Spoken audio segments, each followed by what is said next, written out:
हम आज तक हनीमून पे नहीं गए, कहीं कोई ट्रिप पे नहीं गए। जब आप हार का स्वाद चख लेते हो ना, बड़े हार का, तो अपने आप मोटिवेशन निकल के आता है कि आप दोबारा कभी वैसा हारना नहीं चाहोगे। पहाड़ के फ्लैट्स में 4000 के फ्लैट्स, 5000 के फ्लैट्स में हम लोग सर्वाइव करते थे, खिचड़ी खा के, मैगी खा के, और ऐसा हमने 10 साल किया है। तो जब मैं फेल्योर हुआ था फर्स्ट टाइम में अपनी फर्स्ट जर्नी में, उसके बाद मैंने उसी दिन कसम खाई थी कि आगे से मैं कुछ भी करूँगा ना, अगर समोसा ही बनाऊँगा ना तो ऐसा बनाऊँगा कि वर्ल्ड बेस्ट समोसा होगा। तो मैंने जो उसमें जो ओथ लिया था ना कि आगे लाइफ में कुछ भी करूँ तो ऐसा पागल की तरह करूँगा ना कि दुनिया ही पागल हो जाए। And I am so lucky कि लेखनी ने मुझे अपना लिया, क्योंकि मैं ये कभी नहीं बोल सकता कि मैंने लेखनी की है, लेखनी ने मुझे अपनाया है, सरस्वती ने मेरे ऊपर हाथ रखा है। तो आई एम सो फॉर्चुनेट कि ये मेरे साथ हुआ, और वो दीवानगी की जो मैंने कसम खाई थी ना, वो दीवानगी मैंने यहाँ उतारी। नमस्कार, मैं अंजलि और आप देख रहे हैं द इंडियन स्टोरीज। एक समय था जब लोग पढ़ने पे बहुत ज़्यादा विश्वास रखते थे। उन्हें लगता था कि अच्छी किताबें पढ़ने से एक अच्छे इंसान का निर्माण हो सकता है, और लिखावट की दुनिया के कारण ही हमारे देश की आज़ादी का पहला स्वतंत्रता संग्राम एक जगह से पूरी देश में फैल गया था।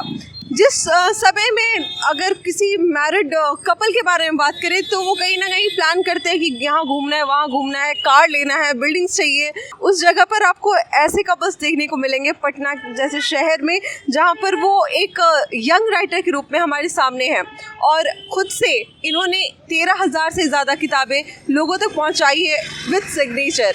जानते हैं उनसे हैं कौन और राइटर विद फाइटर्स वाली कहानी क्या है। सर, बहुत बहुत स्वागत है हमारे चैनल में। सबसे पहले आप सबका बहुत बहुत शुक्रिया अदा करते हैं हम लोग कि आप लोग का इतना प्यार और सपोर्ट है तो हम लोग चल पा रहे हैं। यंग हाथों में पोस्टर और साथ में किताब, कैसे, ये क्या है, कहानी क्या है? बहुत साधारण सी कहानी है कि अभी हम लोग के पास प्लेटफॉर्म नहीं है कि इस किताब को हम लोग रीडर तक कैसे पहुंचाएं, तो हम लोगों ने खुद हार्ट करना शुरू किया। इस किताब मतलब आप अपने बारे में थोड़ा बताइए हमारे व्यूअर्स। अच्छा, मेरा नाम अरुण कुमार है, मैं मुल्लुक से पटना का रहने वाला हूँ, और मैं एक लेखक, शायर और कवि हूँ। और फ़िलहाल मेरे साथ में मेरी पत्नी खड़ी हैं, और हम लोग अपनी बुक को लोगों तक पहुँचाने के लिए फ़ाइट कर रहे हैं। इंटरनेट की इतने डिजिटल टाइम में जहाँ पर लोग विश्वास करते हैं कि ऑनलाइन कुछ डाले, पता चला हो गया, काम हो गया, बट इस समय आप 13 घंटे, 14 घंटे, 20 घंटे आप रोड पे खड़े रहते हैं, ये मोटिवेशन कहाँ से आता है? ये मोटिवेशन जब आप हार का स्वाद चख लेते हो ना, बड़े हार का, तो अपने आप मोटिवेशन निकल के आता है कि आप दोबारा कभी वैसा हारना नहीं चाहोगे। ये आपका सपना था, आपका ये रचना भी है आपके सामने, साथ में आपका ये हार्डवर्क है, आपने सोचा, लिखा, शब्दों का एक कलेक्शन बनाया और इतना अच्छा एक किताब लिख दिया। आपका तो समझ में आता है, लेकिन मैम का, आपकी अर्धांगिनी है ये, और कहाँ से ये मतलब सपोर्ट कहाँ से आ रहा है कि मतलब मेरे हस्बैंड के लिए मैं खड़ी होंगी रोड पे, 20 घंटे खड़ी होंगी, 21 घंटे खड़ी होंगी? मैम, बात ये है कि इन्होंने जब लेखनी शुरू की थी तो ये हार चुके थे, इन्हें एक मोरल सपोर्ट चाहिए था आगे बढ़ने के लिए। जब बड़े सपने होते हैं तो संघर्ष बहुत मुश्किल होता है, तो उसी में इन्हें सपोर्ट करने में मैंने कहा ठीक है तुम आगे बढ़ो, मैं हूँ। अब देखिए, बड़े सपने हैं, इनका सपना है दुनिया का सबसे बेहतरीन लेखक बनना। अब उन राहों में, जिन भी राहों से हमें गुजरना पड़े, लोगों तक जैसे भी अपनी किताब पहुंचानी पड़े, हम लड़ेंगे, रहेंगे खड़े मैदान में, जब तक हमें बड़े पब्लिशर्स नहीं मिल जाएंगे, जब तक हमें वो प्लेटफॉर्म नहीं मिल जाएगा जहाँ से हम अपनी बात लोगों तक पहुँचा सके, जहाँ तक उनकी लेखनी लोगों तक, पाठकों तक पहुँच सके। ये संघर्ष कितने दिन का हो चुका है जब आप यहाँ पे रोड पे खड़े होके, अलग अलग जगहों पे खड़े होके अपनी बुक को सेल करते हैं? हमारा 10 महीने हो गए हैं मैम, और फर्स्ट डे से और लास्ट डे तक हम इसी तरह से लड़ रहे हैं। बिल्कुल सेम एनर्जी है। क्यों? क्योंकि आप लोगों का सपोर्ट, रीडर्स लोगों का सपोर्ट जो हमें बहुत दूर से ढूंढते हुए आते हैं, भैया मैं आपको ना 4 दिन से ढूंढ रहा हूँ, फाइनली आप मुझे मिल गए। मतलब मैं आपको देखकर इतना मोटिवेट हुआ ना, मैंने जब आपकी स्टोरी जानी तो मैंने अपनी मेहनत डबल कर दी आपकी मेहनत को देखकर, तो वहाँ से हमें एनर्जी मिल रही है। पेशेंस चाहिए होता है किसी भी काम में, जिसके एग्जाम्पल आप माने जा रहे हैं लोगों के। हाँ, देखिए, पेशेंस एक ऐसा हथियार है जो बड़े से बड़े शत्रु को धराशायी कर सकते हैं। क्योंकि आप जब पेशेंस पे रहते हैं, आप जब स्थिर होते हैं ना, तो आप उन चीज़ों को देख पाते हैं। जब आपका मन अस्थिर होगा तो आप वो नहीं देख पाएंगे। बिल्कुल ये पानी की तरह है, आप एक बार हिला दो कुछ नहीं दिखेगा, अब एक बार अस्थिर हो जाओ सब दिखेगा। क्योंकि अगर आप पेशेंट नहीं भी हैं तो कौन सा सक्सेस आ रही है। एंड इसलिए धीरज रखिए। दुनिया में आज तक जितने भी बड़े काम हुए हैं सब में धीरज। मतलब आपको जान की हैरानी होगी कि ना यहाँ पे कोई स्टूल है, ना कोई चेयर है, ना कोई बैठने का इंतजाम, ना कोई सोने का इंतजाम। ये जो सुबह से लेकर रात तक का जो पीरियड है उसमें ये लोग खड़े रहते हैं। इनफैक्ट इन्होंने जो अपने हाथ में लिख के यहाँ पर रखा हुआ है, इसके लिए कोई स्टैंड नहीं लगाया है। क्या कॉन्सेप्ट है कि बैठना नहीं है? फर्स्ट डे से लोगों ने सजेस्ट किया कि सर आप इसे स्टैंड पे लगा दें, यहाँ पे चेयर और स्टूल रख लें। तो तब से ही हम लोग का भी हाथ दर्द करते हैं, क्योंकि जैसे आप हैं वैसे ही मैं हूँ, मैं कुछ अलग नहीं हूँ, ठीक है। हम लोग के हाथ पैर दर्द करते हैं, लेकिन जिस दिन मैंने इसे स्टैंड पे लगा दिया ना, उस दिन मैं एक राइटर और फाइटर नहीं रहूँगा, उस दिन मैं सेलर बन जाऊँगा, समझे। तो जिस दिन यहाँ पर स्टूल लग गया, वो लग गया ना, तो मैं सेलर हूँ, मैं विक्रेता हूँ, मैं लेखक नहीं हूँ। तो लेखक एक योद्धा होता है, लेखक समाज को प्रेरित करता है, साहित्य समाज का आधार होता है, ठीक है। अगर मैं फाइट नहीं कर सकता हूँ, मैं खुद बैठूंगा, तो मैं आने वाली पीढ़ियों को, यंग जनरेशन को, या जो भी हम उन्हें क्या मोटिवेट करूंगा। आप किसी को बोलकर मोटिवेट नहीं कर सकते, ठीक है। जो फाइट मैं खुद नहीं लड़ सकता हूँ, मैं क्या बताऊंगा कि आप लड़िए, ठीक है, तो बेईमानी हो जाएगी। अभी रीडर्स की जो एक मतलब सोच है, क्योंकि पहले ऐसा था कि लोग किताबों के प्रति बहुत ज्यादा अट्रैक्ट होते थे कि कौन सी नई बुक आई है मार्केट में, कौन सा नया एडिशन आया है, कौन सा पब्लिकेशन ने कौन सी किताब निकाली हुई है। अभी क्या लगता है, सीन कैसा है? अब इंटरनेट का ज़माना है, लोग इंस्टाग्राम पे मॉडल के शॉर्ट्स वीडियो देखना पसंद करते हैं, ठीक है, फेसबुक पे रील्स देखना पसंद करते हैं, कुछ भी हो वहाँ पे मतलब सोशल मीडिया पे नेगेटिविटी एंड न्यूडिटी राज करती है, ठीक है। और हमारी 99.9% पब्लिक उसमें फंस गई है, ठीक है। तो किताबों का सीन ही ख़त्म हो चुका है पूरी तरीके से। लेकिन एक तबका है जो पहले ही पढ़ता था, आज भी पढ़ता है, आगे भी पढ़ेगा। तो मैंने हमेशा बोला, लोग आके बोलते हैं कि अब कौन बुक पढ़ता है, तो उनको बोलता हूँ देखिए, पढ़ने वाले पहले भी नहीं पढ़ते थे, नहीं पढ़ने वाले आज भी नहीं पढ़ते हैं, और पढ़ने वाले कल भी पढ़ेंगे। तो ये साहित्य नहीं जाने वाला, साहित्य ही समाज को आगे लेकर जाता है, साहित्य कहीं नहीं जा रहा है। चीज़ें हाँ थोड़ा मुश्किल तो हुआ है, लोग पहले जो समय बुक को दिया करते थे वो वीडियोस को देते हैं, ठीक है। तो चीज़ें बदली है, लेकिन चीज़ें ख़त्म नहीं हुई है। आमतौर पे पत्नियां बहुत डिमांडिंग मानी जाती हैं, सोसाइटी है हमारी, भाई इंडियन कल्चर है कि पत्नियों को ये चाहिए होता है, वो चाहिए होता है। आपने कैसे अपने आप को इतना कंट्रोल किया? हाँ, क्योंकि आपके हस्बैंड को जब एक समय होता है, जब आपके हस्बैंड कुछ नहीं कर रहे होते हैं, तो समाज, आपके रिलेटिव्स, आपके दोस्त बोलते हैं कि यही चुना है तुमने अपने लिए, जो एक 10,000 की नौकरी के लायक भी नहीं है। तो मैंने कहा ये किस चीज़ के लायक है, मैं उसे वहाँ तक पहुँचा कर ही दम लूँगी, चाहे मुझे कुछ भी करना पड़े।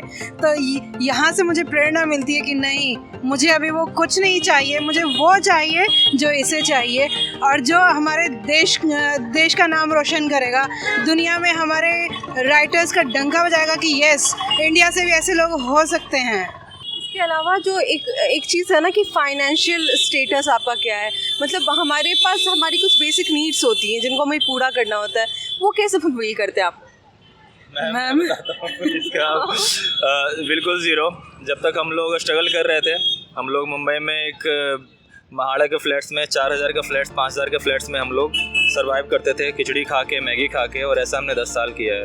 10 साल किया है? ऐसा हमने 10 साल किया है। जो मेरी 2011 में जर्नी शुरू हुई थी, तो जब तक ये बुक लॉन्च हो के मेरे पास 150 रुपये आने नहीं शुरू हुए, तब तक हम लोग खिचड़ी खाना, मैगी खाना, इसी से हमारा दिन चला है। हम आज तक हनीमून पे नहीं गए, कहीं कोई ट्रिप पे नहीं गए, ना मुझे पता है कहीं 1000 रुपये का लंच होता है, डिनर होता है, नहीं।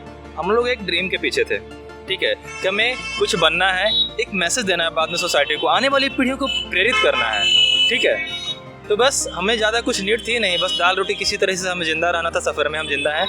अब तो 1000-2000 के बन जाते हैं, तो अब तो पहले से स्थिति बहुत बेहतर है, बहुत कुछ है। और हम लोग सोसाइटी के उस प्रेशर से आज़ाद हैं, ठीक है, कि आपके पास फलाना ब्रांड का जैकेट होना चाहिए, फलाने ब्रांड की बाइक होनी चाहिए, वो कार होनी चाहिए, नहीं, हम लोग उससे आज़ाद हैं। हम लोग कैरेक्टर देखते हैं कि हम वो कैरेक्टर जी रहे हैं जो एक इंसान में जीना चाहिए, ठीक है। बिल्कुल। अगर आज की बुक की सेल के मेरे बारे में बात करूँ तो कितने सेल हो चुके हैं अभी तक? अभी 35 प्लस हो चुके हैं। और अभी आप कुछ बोल रहे थे रात तक के बारे में। मैं रात तक रुकूंगा, मैं मतलब थोड़ा जिद्दी स्वभाव का हूँ, मैं बहुत ही साधारण व्यक्ति हूँ और बहुत ही जिद्दी स्वभाव का। अपने गोल को लेके मैं रोज़ टारगेट लेके आता हूँ कि कम से कम 50-60 तो लेकर जाऊँगा।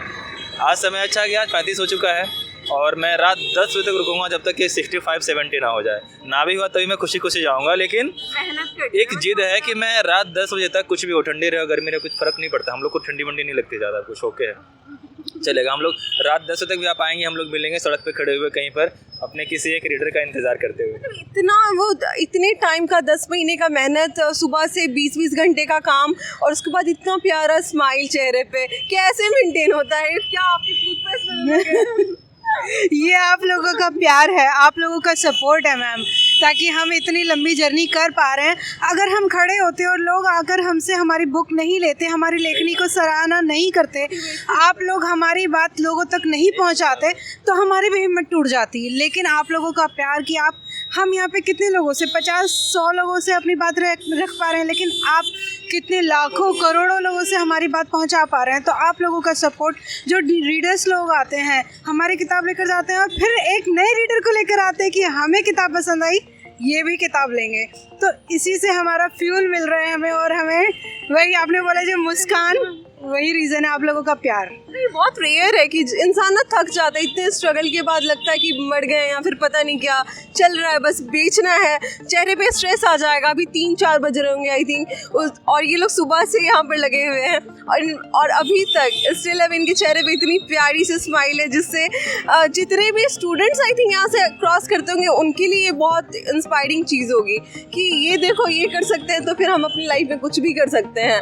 एवरीवन मैम, मतलब बड़े बड़े बिजनेसमैन जो करोड़पति हैं, जिनके मतलब अगर इन टर्म्स ऑफ फाइनेंस उनके आगे तो मैं कुछ भी नहीं, धूल भी नहीं हो, वो लोग आते हैं बोलते हैं कि सर मैं क्या बोलूँ, आपने मुझे मोटिवेट कर दिया। बड़े बड़े डॉक्टर्स, इंजीनियर्स, MNC में काम करने वाले मेरे साथ आके मेरा पोस्टर लेके घंटों खड़े रहते हैं, मेरा पोस्टर लेके घंटों खड़े रहते हैं। बड़े बड़े मीडिया हाउसेस के पत्रकार, बड़े बड़े पत्रकार आके मेरा पोस्टर लेकर खड़े रहते हैं, बोलते हैं कि आप जर्नी कर रहे हैं ना, मुझे बस उसका हिस्सा बनना।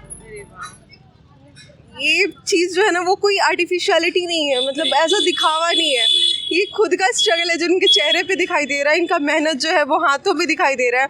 और साथ में बात है थोड़ा सा बुक के बारे में कि ये रही बुक वीरा की शपथ, जो कि Lord of love, book 1, Arun Kumar. थोड़ा सा इसके बारे में बताएंगे सर, इस बुक के बारे में। यह क्लासिक फिक्शन नॉवल सीरीज है। अगर एक लाइन में कहूँ तो एक रोमांचक, काल्पनिक, पौराणिक वीर गाथा, ठीक है। अब बुक में क्या है, एक पौराणिक गाथा की तरह लिखी हुई है। It's about destiny, passion, adventure, mystery, thrill, fight, love, everything. Like कह सकते हैं यहाँ पे नवरस का संगम है। It is combination of all emotion, ठीक है। मतलब ये इसका प्राइसिंग आई थिंक 249, 190, हम लोग 190 में इसको सेल करते हैं।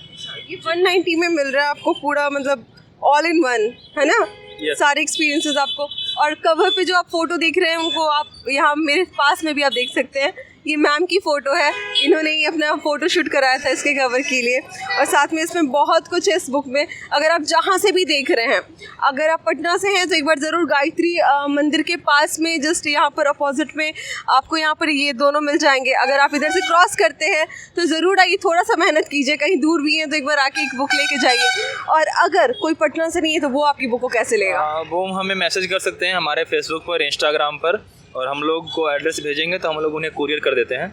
और अदरवाइज़ ये भी ऑप्शन नहीं, अगर उन्हें सूट कर रहा है तो वो अमेज़ोन से बाय कर सकते हैं। हाँ, वीरा की शपथ गूगल करेंगे तो उनको किताब की लिंक मिल जाएगी। और मैंने जैसे वीरा की शपथ था ना, तो मेरे दिमाग में आया था कि शायद फेमिनिज्म पे कुछ बात होगी या फिर कुछ ऐसा होगा जो थोड़ा सा कंट्रोवर्सी क्रिएट करेगा, बट इनका कहना था कि ऐसा कुछ भी नहीं है। इन्होंने इसको न्यूट्रली लिखा हुआ है, कोई इसमें ना ये जेंडर बाइज्ड है ना कुछ भी है डिस्क्रिमिनेशन का। यह किताब धर्म, जात और रीजन से आज़ाद है। This book is for everyone, everyone. यह किताब बच्चे के लिए, बड़े के लिए भी है, हर उम्र और हर तबके के लिए इसमें कुछ ना कुछ है। हमारा ये मतलब हमारी ये जिम्मेदारी है कि हम ऐसे नए राइटर्स, जो कि नए तो नहीं बोलेंगे, काफ़ी पुराना इनका स्ट्रगल है, लेकिन हमारे सामने अभी नए नए आए, तो ज़रूर एक बार सपोर्ट कीजिए जहाँ से भी आप देख रहे हैं। हमारे इस वीडियो में आप बताइए आप कहाँ से देख रहे हैं, अगर आप ख़रीदना चाहते हैं। अभी इन्होंने बताया, बाकी इनके सारे जो भी डिस्क्रिप्शन है वो सारे हम यहाँ पर डाल देंगे। और आपको कैसा लगा इनकी जर्नी, इनका स्ट्रगल, इनकी स्टोरी, हमारे साथ ज़रूर शेयर कीजिएगा। Thank you so much.